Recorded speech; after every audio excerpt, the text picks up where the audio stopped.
it's been a long break, so maybe you've forgotten a bit about what we've been talking about, but I'm going to try and quickly recap about what Joe was getting at, in that with the multi-asset shielded pool, we have the ability to construct new asset types through a linear combination of pre-existing asset types.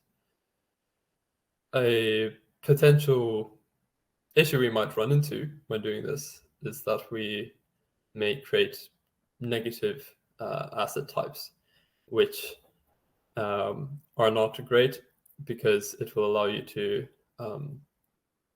print an infinite amount of assets.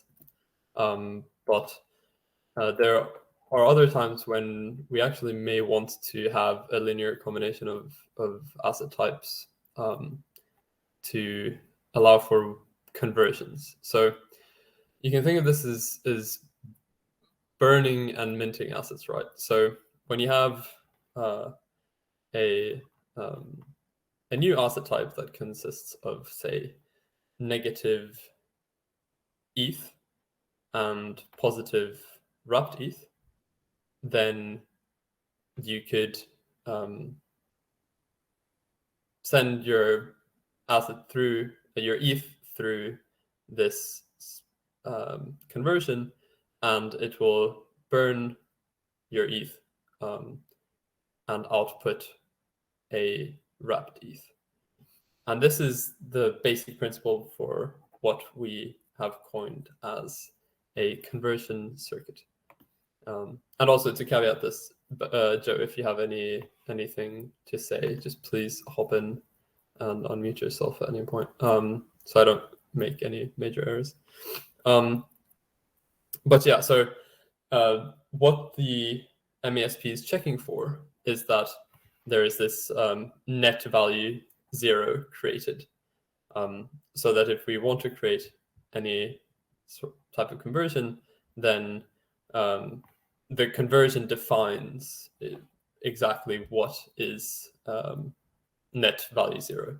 So if I have, and in this sense, we have this like law of conservation of cryptographic assets where tokens can either be created or destroyed, except for these new assets, which allows for these conversions.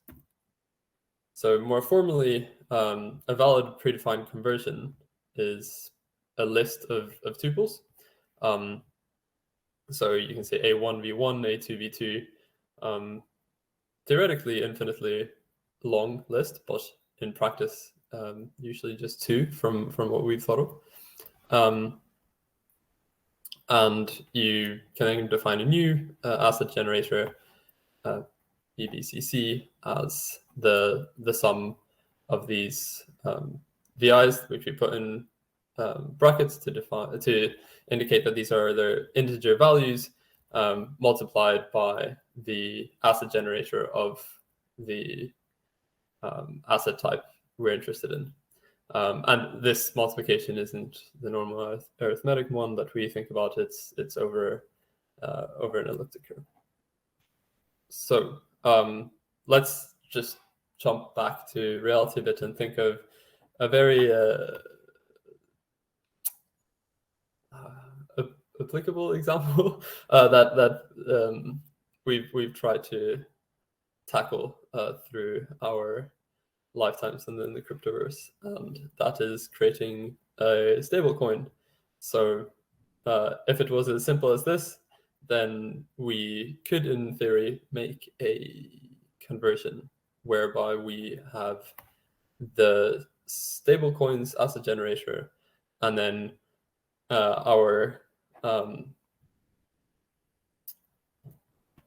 already kind of accepted notion of the asset we're trying to peg to in another asset generator. God knows how we're going to get that into the blockchain. But in this sense, you could have a conversion where if you send the stablecoin, you're guaranteed to get exactly 1 USD or whatever peg you're trying to achieve out on the other side. And this would be done completely anonymously, right? Because these conversions are conversions in their truest sense. There is no counterparty. There is no public exchange. There's no need for shielding or unshielding anything. It simply just ensures that the condition of net value created or destroyed is 0. So for Namada, we want to incentivize the idea of public goods. And we believe that privacy is a public good. So we want to incentivize users for keeping their assets in their shielded pool. So how would we go about doing that without asking people, okay, how much assets do you have in the shielded pool? Okay, we believe you, we can't see it. We're going to send you some. Or another way I guess would be to ask them to prove that they had it. But then there's no point in that, right? Because we're just leaking privacy, which is the public good we're trying to protect. So if we create, let's say, epoch-based tokens, so we would have, I wonder if you can see my mouse on the screen. Perhaps not. But so if we have, let's say, we have NAM tokens, which is our native asset, denominated in every epoch. So each NAM asset in the shielded pool is different from one another based upon which epoch they were generated in. And then as epochs go on, you can convert any previous epoch NAM token to a current epoch NAM token. And that conversion ratio is something like negative NAM epoch 1 plus 1 NAM epoch 2 plus 0.5 NAM epoch 2. So you get an additional 50% NAM for each epoch. That is obviously a very high rate of inflation, but in this sense, you could create a incentivized shielded pool without breaking any forms of privacy guarantees. But that is what we thought about doing, right? And in a sense, we think of this workshop as a place to generate new ideas and a place to let engineers and thinkers like yourselves to come up with ways to apply these ideas onto other things or new things, and we would love to see it used. I was sitting and brainstorming about what potential ideas you could use this for, and one I came up with, which was quite interesting, was the idea of having shielded prediction markets. Prediction markets, for those of you not very familiar, are quite fun ideas where you can essentially you're betting on doesn't need to be about, but usually binary outcomes. So let's say, will I end my presentation in time? Yes, no. And there's a probability on this happening. And in a transparent prediction market, that question would exist, let's say, and let's say there's, if it does, so there would be some token, like Bengt finishes his presentation on time, and if I do, this token evaluates to, let's say, $100 to keep them, or 100 USDC, sorry, or DAI, or then, and if I do not, then the opposing token, let's say, generates 100 DAI. Then this token would be traded on the market, for let's say if the probability of me finishing in time is around 30%, then it would be trading at around around 30 DAI.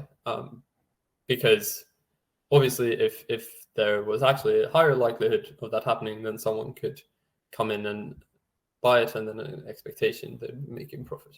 Anyway, the finance part of it is not the interesting part. The interesting part is that it's possible to do this, I believe, using just the convert circuit. So some additional things that we required in order to make this work would be a trusted oracle for the blockchain, or an ensemble of competing Schelling point oracles like Chainlink, where we have some source of truth, right? That because we need to evaluate whether this binary outcome actually does occur, and then we'd need some form of contract, or what we call validity predicates, that handle the creation and deletion of these convert circuits. And then in order to facilitate trading, we might want some counterparty discovery in some front end, right? So that like users can be, what's the English word? They can decide by themselves how much privacy they want to leak in finding these counterparties. Obviously, if it's just a friend, then they don't need to at all publicize to the whole world who they're trading with and what they're trading. And then if people really don't trust each other, might need some escrow contracts to ensure that the trade goes through. But the idea is this, right? So we create, I guess a somewhat relevant example is, will England win the FIFA 22 World Cup? Then we initiate this convert circuit whereby any user can go and mint both one yes England token and one no England token for 100 NAM, with the idea that once the result has been decided, the yes England token will be able to be converted for 100 NAM if they do win. Otherwise, will be worthless, and the no England token will be able to be converted for 100 NAM if they don't win. Vice versa. So the benefit behind this is that we don't need some writer of contracts. We don't need some trusted point where users can go and talk to someone who will give them prices. Like you don't need a today, I guess things exist on a place like Aurora, where they need liquidity providers, and Betfair Exchange, where you have bookies that lay these odds for you and write them. But instead, it could be literally anyone, because in this conversion, you're not creating or destroying any value. If you decide to do nothing here, one of these will always evaluate to 100, and the other will always evaluate to 0. So this conversion is benign in that sense. And then you can go and trade these. So let's say Tom, who is my proud English friend, believes with very high certainty that England will win the World Cup, and me being, I guess, less enthusiastic, I could trade with him. Let's say one yes token for 90 NAM, or 80 NAM, or however strong his belief is, and I still keep my no England token, so potentially I can make up to I guess 180 NAM if they don't win, or 80 NAM if they do win. And once the World Cup winner has been decided, you can just open up the convert circuits that allow you to convert your prediction tokens for their respective values. So yeah, to recap, the benefits of this over what currently exists is that you don't need some centralized party to handle the payouts to ensure that one person pays the next, because all of the NAM will already exist in the pool, because they cannot do that if they haven't been converted initially. You don't have to track the supply of these tokens. Nobody has to reveal what they've been trading. So Tom doesn't know that I've betrayed his trust by thinking that England will not win, and other benefits like that. And yeah, I'm sure you can think of other benefits for being able to do this privately, but those were my ideas. And then on Namada, we have these incentivized subs, or we have these subsidies for providing assets to the shielded pool, and that's I think is a great idea and necessary. But let's take some steps forward into thinking about when blockchains become really mainstream, and ideally we'd be doing all of our transfers, all of our transactions on a blockchain.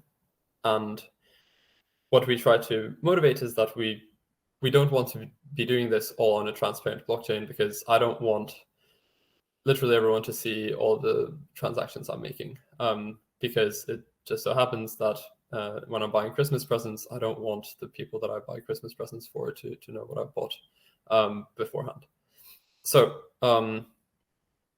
regardless, we get to this point, and the government says, no, we refuse to allow for private blockchains because we can't tax people if we don't know how much money they have.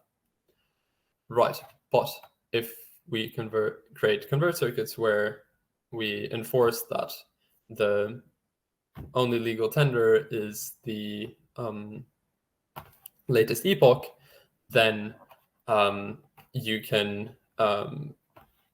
tax people in a completely anonymous way by ensuring that as they update their tokens, certain amounts get either burnt or created in the name of the government or whatever body exists. And it doesn't need to necessarily be just a tax for the sake of taxation, but it could also act as a stick, let's say, for people that if we go back to our example of trying to incentivize shielded assets in the shielded pool, then we might want to incentivize active assets in the shielded pool by saying, okay, if you haven't converted in the past 10 epochs, then you'll be taxed. So it incentivizes people to keep their assets updated. Then another idea is perhaps to use it for voting and crowdfunding. So my idea here was that we could distribute vote tokens, and people can vote anonymously, perhaps in a private DAO, where they there exist certain proposals, and they can convert their vote tokens for voted for X proposal tokens, and you would have no idea of who voted for what, and not even actually how many people voted for it until you collect them and reveal it. But then you can so you could like create some revealing mechanism still with zero knowledge, so that nobody has to reveal who they were, or you aggregate it at some place and then that place reveals it. And then once that is done, you can trade back your vote tokens for or voted for tokens for new vote tokens for the next proposal, so that they're compatible. And the same goes for funding projects, so that once it's successful, you can get your if it's not successful, you can open this other circuit and get your money back. And if it is successful, then that's great. And another funny example I thought of was perhaps using it for NFTs, right? Where we don't distinguish between using ERC20s or ERC721s or whatever other token standards exist. So you could be able to use your serums and your upgrades to your NFTs over time without telling the whole world that you've done so, which could be an interesting application as well. And finally, I keep saying this is of course a collective effort. Been thinking about an idea for shielded lending and borrowing. And what I mean by that is, ideally, right, we would be able to create the Aave equivalent or the compound equivalent privately. But it proves to be quite difficult. However, we can quite easily create shielded lending, whereby you have you can convert assets for lent assets anonymously, and then these lent assets could receive some interest based on their epoch difference if they're epoch denominated. But the problem with doing this for borrowing is that lended tokens are very fungible. It doesn't really matter as long as they exist in the pool. Then there are no collateral requirements to be met. There are no other guarantees. But when you're borrowing, each borrower has a different risk profile. Each borrower has a different amount of collateral that they've provided, and it's not as easy making these fungible. And when things aren't fungible, it's hard to keep it anonymous, because you want to aggregate them into a pool. So I'm going to leave that question with you guys, and I think that if you can solve this, it will be a very interesting application, and will probably be necessary at some point if we want to. If we have this dream of having zero knowledge blockchains that can do everything. So yeah, I promised to make it quick. I didn't realize it would be that quick, but I'm very happy to take any questions, any thoughts, concerns about this half of the presentation, and I'm sure Joe will be willing to answer any about his part.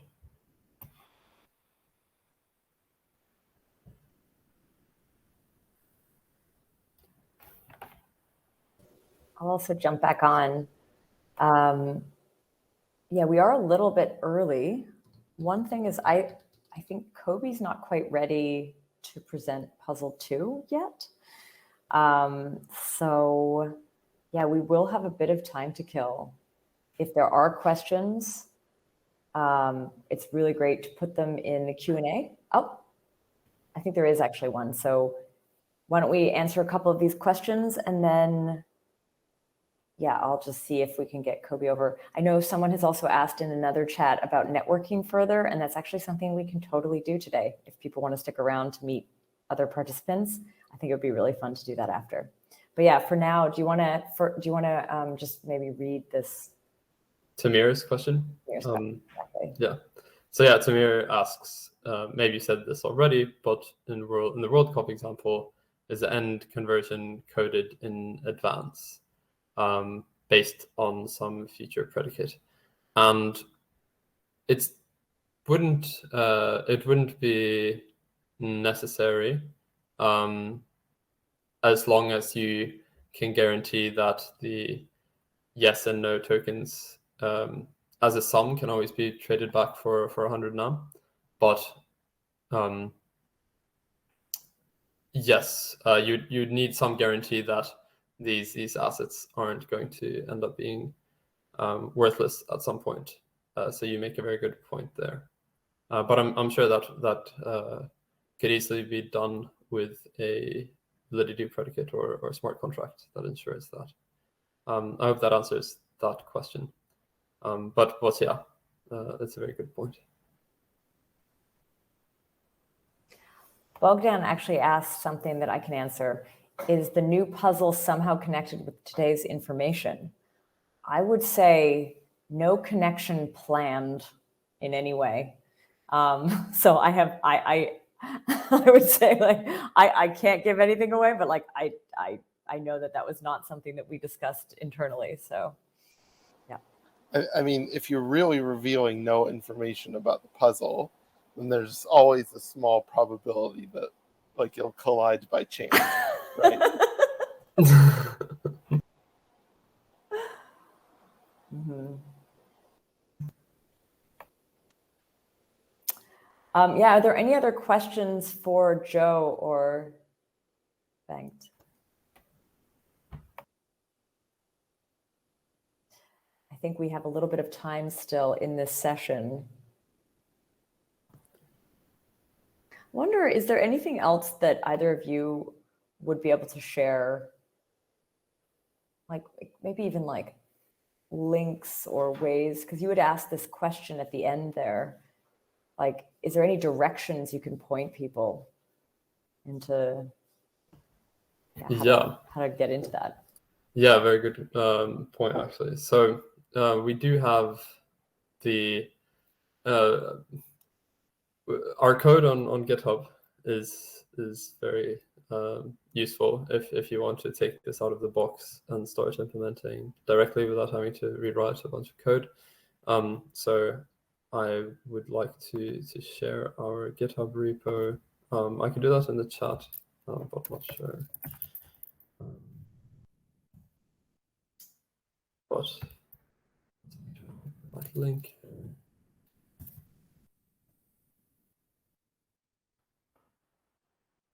Yeah, also Bogdan's asking about sort of getting some easier, simpler beginner level stuff. I'm going to add some separate links that are more just beginner content if you're interested in just general ZK stuff. But anyway, go ahead, Bengt, please. Yes.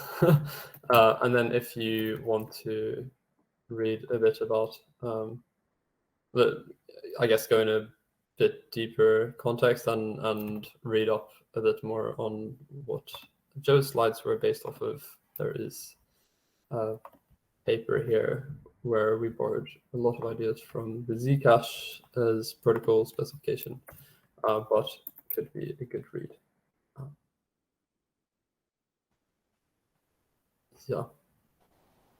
Yeah, I would just add, I think the Zcash protocol specification, while being quite good, again, is not necessarily light reading.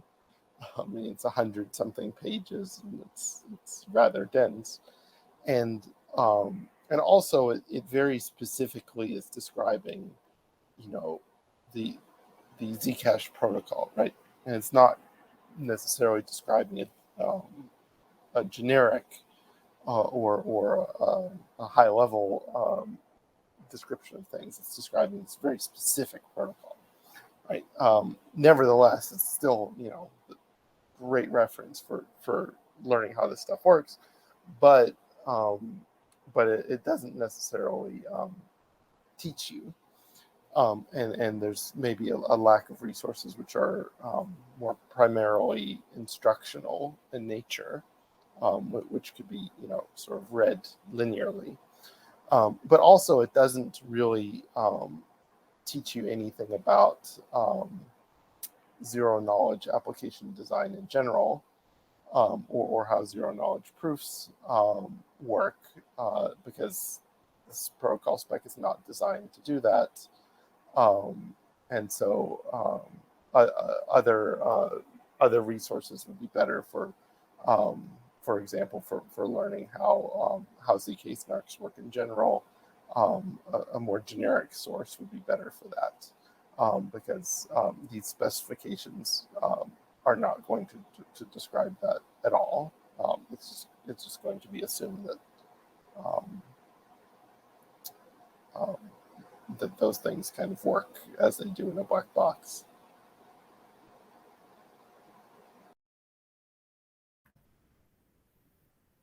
Yeah, and I agree with Joe there, because I don't come from a cryptography background, and all of the information that I've collected have been most useful from the Zcash specification, but has been a very long read, and I would highly recommend to stay motivated to go on some of the shorter reads first, grasp, like, I guess, the bigger idea, and then go more granular when needed.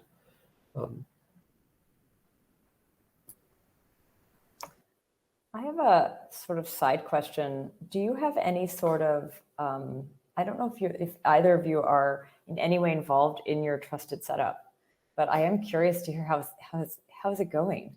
Because it sounds like there's a lot of interest. Yeah. Joe, do you want to speak about it? We ran into, Joe actually fixed a little front end mishap, but I mean, otherwise it's been going perfectly. There was a little bit of a UI issue to start, but otherwise, the underlying cryptography is very much just the same multi-party computation that was used to set up Sapling in the first place, and so it's very time tested, I guess is the way to describe it, and it's very efficient. Interest seems to be quite high. I think it's good if people can participate and also post public attestations. I mean, the idea is that hopefully, if you want to actually use one of these circuits, that either you've participated yourself, or you actually have some kind of trust connection to someone who participated, who you for whatever reason suspect has participated correctly. I mean, when you get a public ceremony which has thousands and thousands of people, you're really hoping that at least one person has done it correctly, which I think, given the state of the Sapling setup, which I think had maybe 90 people, I don't remember, for the second phase. It's certainly a much more expansive ceremony, and it's certainly more interesting also to involve a large number of people. Do you see the point from Francois, actually, in the chat?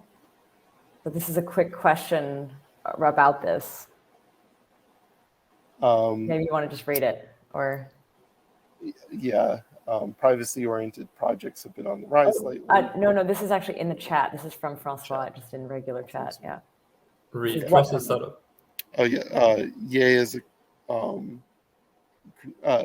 a contributor, the trusted setup is ridiculously smooth. What max proof size did you go for? The computational burden was lower than I expected. Yes. So the computational burden is actually significantly lower than the Zcash Sapling one.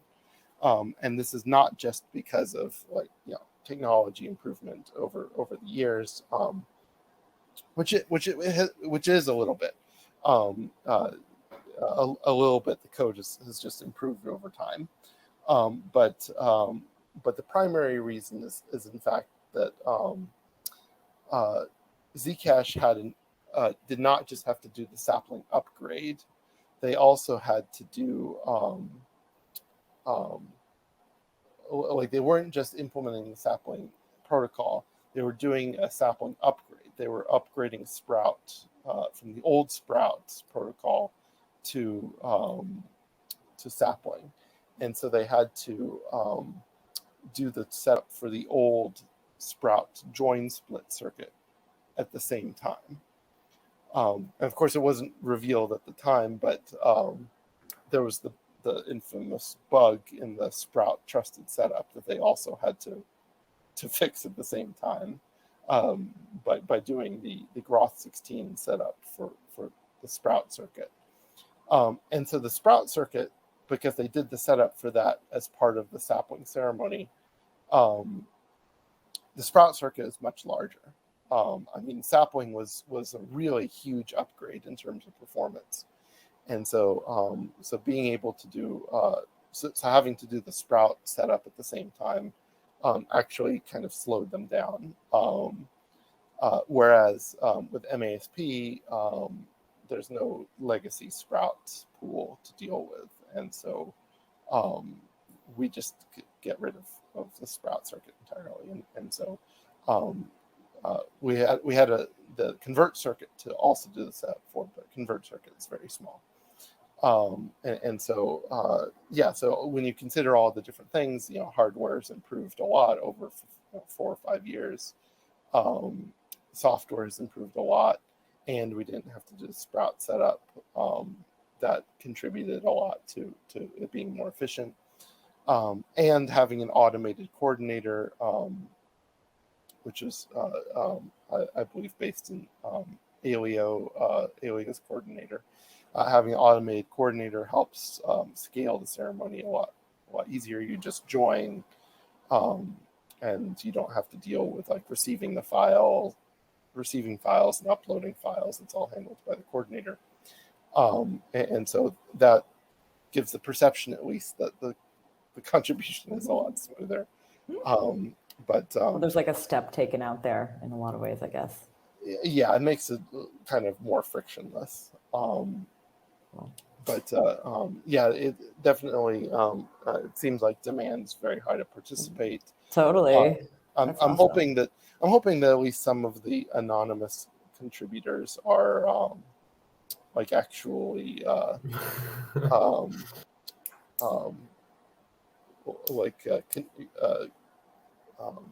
contributing in some way to the public confidence, I guess, of the ceremony. Because if they're just contributing for themselves, it's okay, it helps themselves, but it's better if people know that there's a very wide variety of people with different incentives that are participating. Shall we jump on to a few of the questions? So there are 2 questions, 3 questions. There's another one here. I'm happy to take Hakon's question. Sure. Do you want to say it out? Do you want to read it? Sure. So Hakon says, privacy-oriented projects have been on the rise lately because of the increasing pressure in crypto, which is going towards centralization, and the future of such projects will be under pressure. What do you think? So yes, I am sure you've all heard about the Tornado Cash incident, or whatever you want to call it, which we,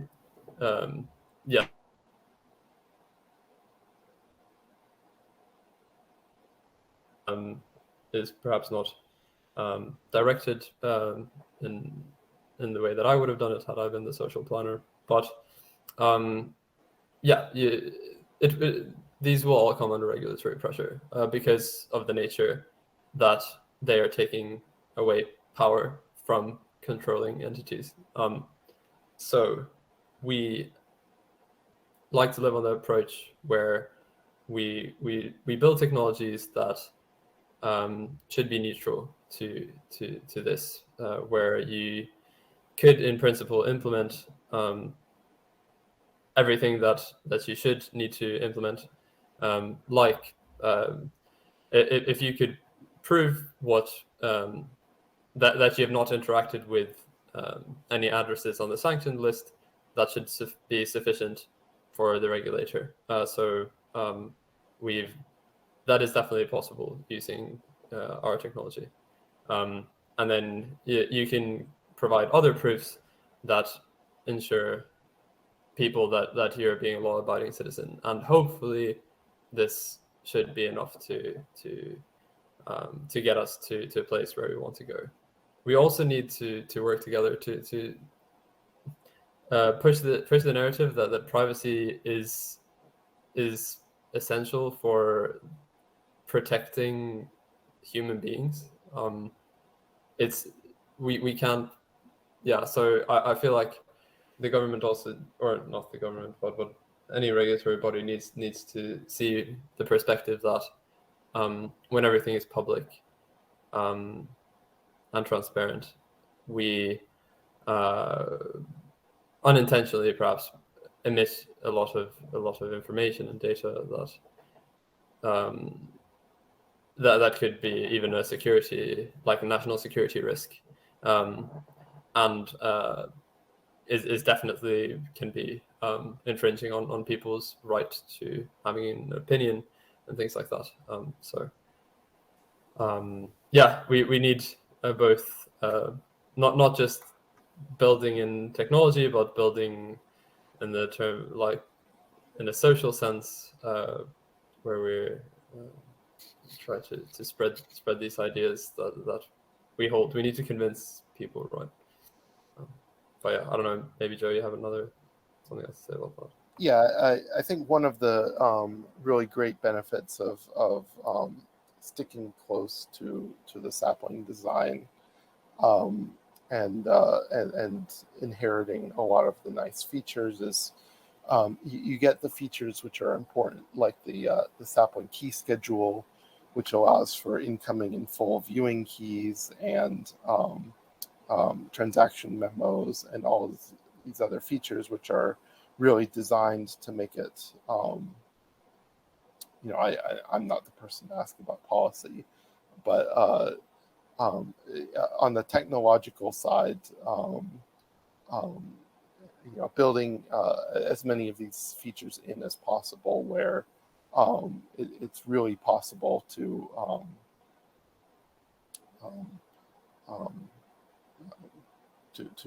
provide these guarantees as much as you can to help people meet whatever policy requirements there are is really important.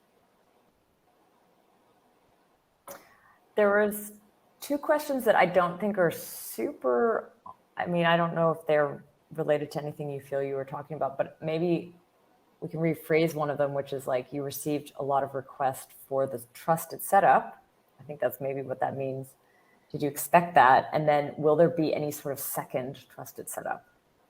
I think not, right? Maybe for Anoma, actually. Do you have to do a separate one for Anoma? Anoma will not have a second trusted setup. Okay. Because of course, you can never predict the future entirely, but from my perspective, Groth 16, which is the reason that you need a circuit-specific setup. Groth 16 is great, and I mean the fact that it's still basically state of the art in some ways in 2022 and 2023 is amazing. But there's some really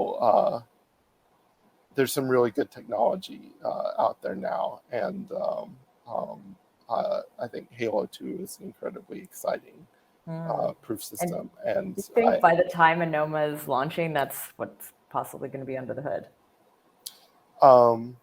I think there's a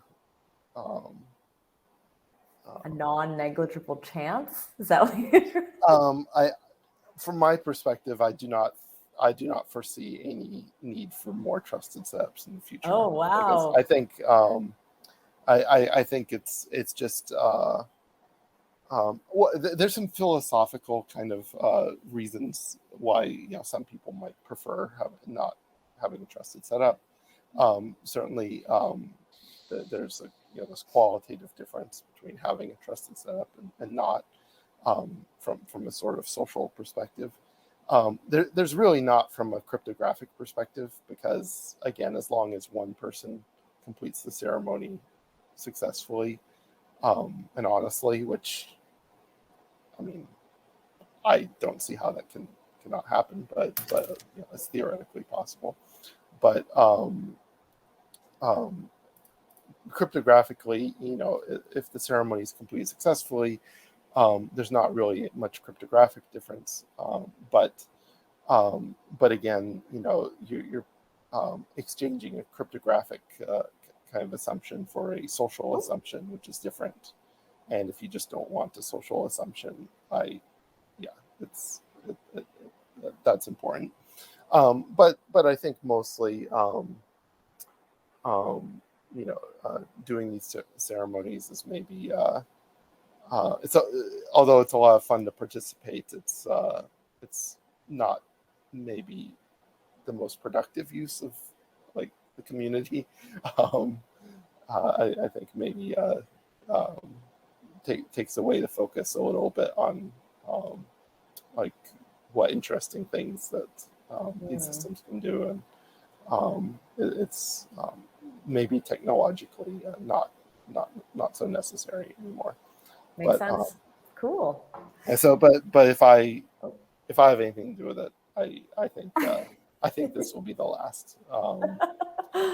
Okay. And whether we expected such strong demand, I don't know, because I wasn't involved on the planning side. But I think certainly interest just is very strong in general, and for ZK stuff. For ZK stuff, and even just from a curiosity point of view, it's like something very fun and interesting to participate in, and I think that's reason enough for a lot of people to participate, and so. Fantastic. I want to say a big thank you to both of you for this great workshop. And thank you so much for answering these questions. And it did fill up the time in the end. So we worked out really good. Sometimes I think questions just take a little while to get going, but I think it worked out. Well, thank you for having us. Yeah. Yeah, thank you. Will you guys pop by the job fair on Thursday? Amazing. Sure. This is also for anyone listening, the job fair. Actually, I'm about to talk about it in these slides. This is kind of our concluding slides. But yeah, we're doing that on Thursday. So I guess I'll see you there. Bye, guys. Stick around for a little bit to the audience. I will be doing hold on, I'm just going to wrap this up. Okay, just me. So before you leave, don't leave yet, because we're about to announce the puzzle T2. Kobe, you popped up a little early there, but I'm glad you're here now.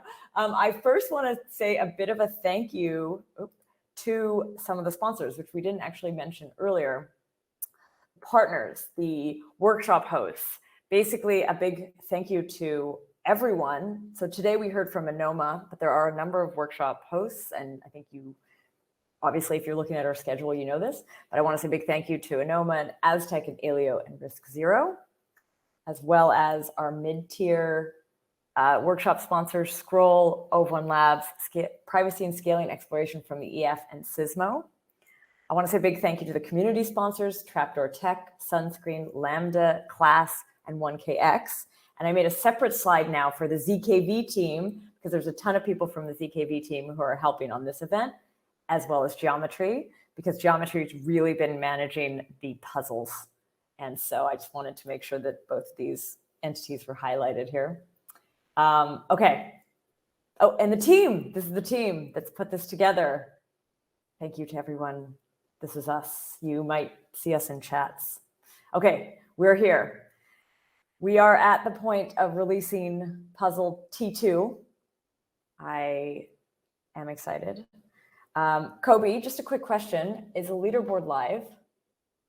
Not yet. It will go live in the same time with the puzzle. With the puzzle. Okay, so in this, right now, what we're going to hear about is what puzzle T2 is all about.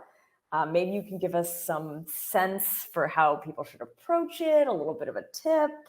Yes, definitely. All right, let's dig into this. All right. So puzzle T2, power corrupts. So this is very exciting. This is a puzzle that was created by Dan Bonnet's team in the Applied Cryptography group at Stanford. So this includes Trisha and Aditi.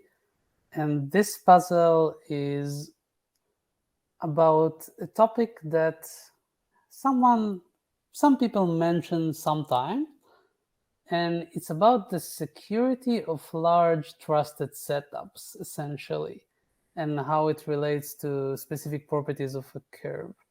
And this touches upon the Cheon attack algorithm that some of you may have heard, and if not, it's a really good chance to get to know it because it's really interesting.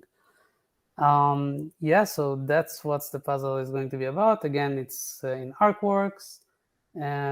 This time it's going to require also some computing power, like you will need to run your computer and it may get heated for 20 minutes or something, but it's worth it.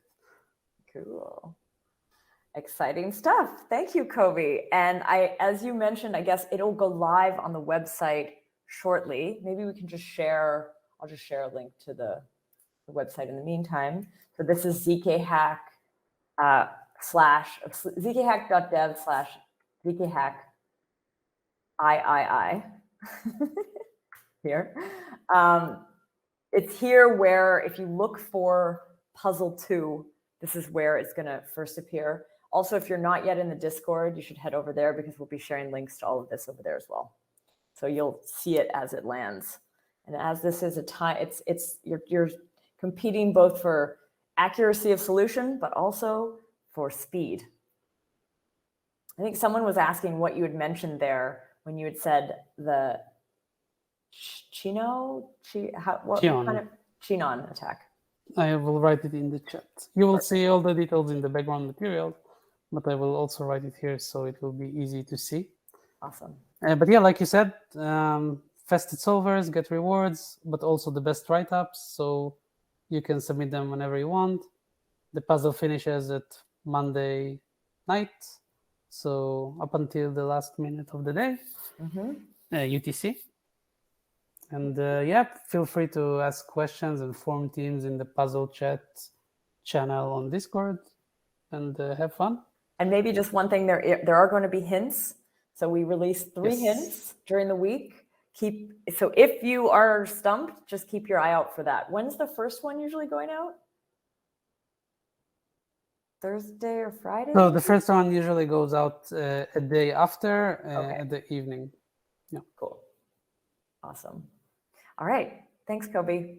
I just have a few more things to say about the next session. Yes. Okay. We are doing a session with Aztec on Thursday. This is going to be a 2-hour workshop on the DSL Noir.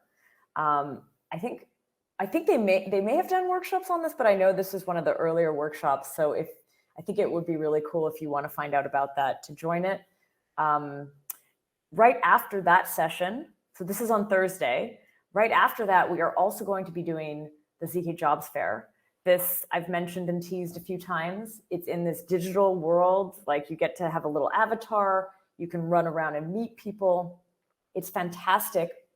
It's a fantastic way to kind of get to know your potential employers before going through any sort of formal process. You can find out about available jobs. You can just get to know the vibe of the company. There will be, I think, some hiring folks there, but also some engineers. So you could potentially meet like people you're going to be working with as well. And just generally, it's a cool place to go hang out after ZK Hack, period. Like you will get to meet other participants as well. It's like the networking is one thing, but this is a lot more casual.